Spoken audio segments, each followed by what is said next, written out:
என்கிட்ட ஒரு பேஷண்ட் வந்தாங்க. அவைங்க வந்து எனக்கு நெஞ்சு வலிக்குது சார். நான் இசிஜி எடுத்து பார்த்துக்கலான்னு சொன்னாங்க. சரி நானும் இசிஜி எடுத்து பார்த்தேன். அவங்களுக்கு இசிஜி நார்மலா இருந்துச்சு.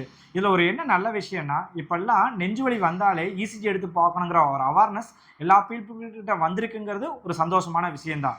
அப்படின்னா எல்லா நெஞ்சு வலிக்குமே இசிஜி எடுக்கணுமா? அப்படிங்கிறது கிடையாது.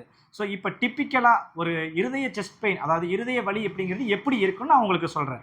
இப்ப நார்மலா இருதய செஸ்ட் பெயின் எப்படி இருக்கும் அப்படின்னா, நம்மளுடைய விலா எலும்பு இருக்கு இல்லையா? அதுக்கு கீழ போட்டு சப்பாத்தி மாவு பிசையிற மாரி நமக்கு வலி இருக்கும். அந்த வலி எப்படி ஆகும்னா, நம்ம இடது தோள்பட்டை, கையி, முதுகு தண்டுவடம், அதே சமயம் பேக் சைடு, இந்த தாடை, இந்த எல்லா ஏரியாவுக்குமே இந்த வலி வந்து பரவிட்டு போகும். அதே சமயத்துல நம்ம உடம்பு ஃபுல்லா வந்து வேர்த்தொழுக ஆரம்பிக்கும். சம்டைம்ஸ் வந்து நாம இந்த இருதய மாத்திரை இருக்குல்ல, இந்த பெயின் ரிலீவர் மாத்திரை நம்ம குடுத்தோம்னா, அந்த பெயின் வந்து செட்டில் ஆறதுக்கான சான்ஸ் அதிகமா இருக்கும். இந்த மாரியான வலிகள் இருந்தா மட்டும் தான் நாங்க அது இருதய வலின்னு நாங்க சொல்லுவோம்.